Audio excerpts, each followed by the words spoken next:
Hey everyone, welcome back. Hope you're having a fantastic day so far. So a new bill is being proposed in the Senate by different lawmakers. If this bill passes, benefits could increase by right around $2,000 per month and present huge changes to Social Security. We're going to be covering what this bill is, what it entails, and the chances of it passing.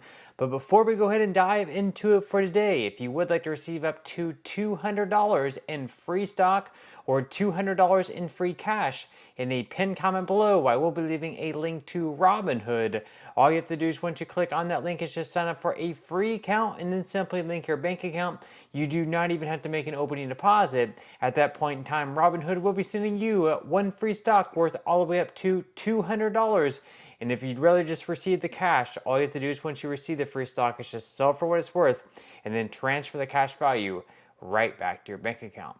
Okay, so diving right into it today, before we go ahead and dive into the new bill that is being presented by different lawmakers in the Senate right now that would increase benefits by right around $2,000 per month if it passes, we are going to get into some different data within Social Security and go over sort of how Americans feel about these different proposed changes that are taking place.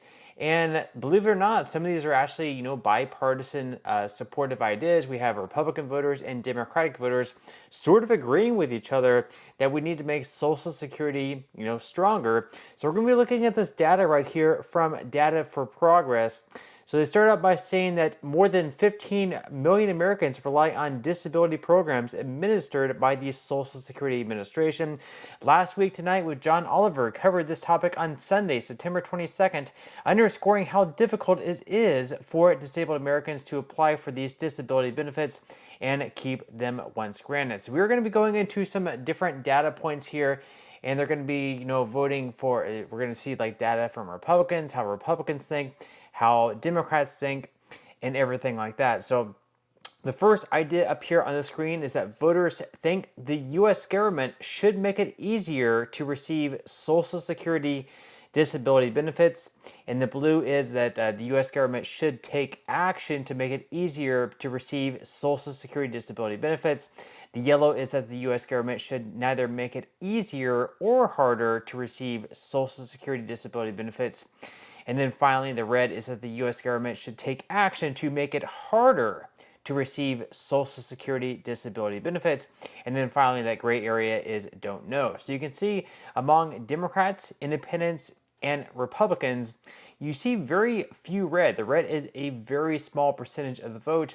And across the board, across from Democrats, of course, want to make it easier to receive Social Security disability benefits, whereas independents and Republicans are a bit less, but still 39% for Republicans. They support the idea that the government should make it easier to receive Social Security disability benefits.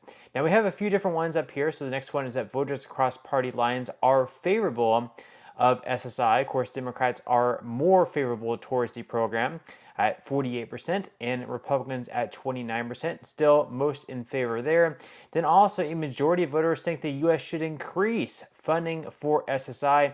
Again, Democrats leading the march there at 65%, Republicans still at 49%. So, not many Republicans or Democrats are in favor of cutting funding for SSI. Also, voters support raising the asset cap for SSI. So right now, the basic question they're asking is, would you support or oppose raising this cap so that SSI would be available to individuals with $10,000 or less in assets and married couples with $20,000 or less in assets? Right now it is at right now it is just at $2,000, believe it or not. And right now, 44% of Democrats strongly support that idea. 30% of Republicans strongly support it. 37% of Republicans somewhat support it, and 36% of Democrats somewhat support it. So this is another idea that across party lines is very, very popular. Furthermore, voters support raising the income cap for SSI eligibility. So the next question here is, would you support or oppose raising this cap so that SSI benefits would not be reduced unless an individual receives more than $486 per month in earned income or more than $140 per month in unearned income. And once again, across the board, Republicans and Democrats either strongly support or somewhat support this idea. So lawmakers, if you're watching this data, perhaps this might be something that you might want to try to pass through in a bill just because your constituents seem like they like it across party lines. Moreover, voters want to repeal the SSI marriage penalty. So again, across the board, Republicans, Independents, and Democrats are very much in support of this idea. Once again, the question here is, do you think the U.S. government should keep this rule in place, or should the U.S. government repeal the rule? The rule, of course, is that currently SSI, people who receive SSI, basically there's a rule that reduces SSI benefits for married couples, and under this rule, if two married individuals are both receiving SSI, their benefits will be reduced by 25%. Most think that this rule should be taken back, and that you should not have this cut in benefits just because you are married. I also agree with this as well. They go on to say that voters think eligibility for Social Security disability should be determined by an individual's personal medical professional. Again, Democrats, Independents, and Republicans all are in favor of that. Also, voters believe that medical professionals sent by the Social Security Administration should be experts in the relevant disability or medical condition. To me, that just makes sense as well. All very good ideas here, and it's not really too much of a surprise that both Republican voters and Democratic voters are on board with this idea. And again, lawmakers, if you're being voted into office and you're being sent to DC and you're given this much money every single year to do what you do, whether you're in the House of Representatives or whether you're in the Senate, you should be looking at this data and see that, yes, your constituents are very much in favor of these things. And these are things that you should be working with Democrats if you're a Republican, or you should be working with Republicans if you're a Democrat, and try to pass these things through into law. Now, in some other news, of course, as I mentioned earlier on in today's video, there was a new bill just introduced in the Senate, which, if passed, would make a big change to Social Security and could increase benefits by right around $2,000. So we're going to be going over the bill right now. This is an article here by Newsweek. So they say that Social Security benefit to increase more than $2,000 under new bill.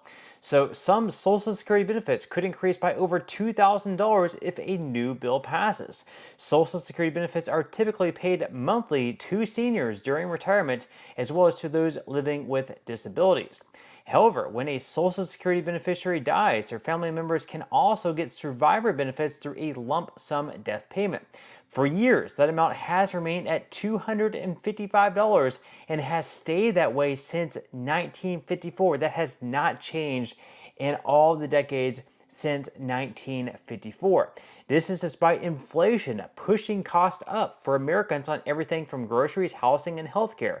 Funeral costs, too, have surged, which means for many, the lump sum payment is barely a dent in covering any death-related expenses, according to the lawmakers behind the Social Security Survivors Benefits Equity Act. Yes, so $255 back in 1954 would have bought a lot more goods and services than it would today. $255, even though that is a decent amount of money today, it's certainly not as much money as it was worth all the way back in 1954, with inflation pretty much eroding away our dollar bills. Now they go on to say that this week, Democratic Vermont Senator Peter Welch, he is the other senator in Vermont next to Bernie Sanders.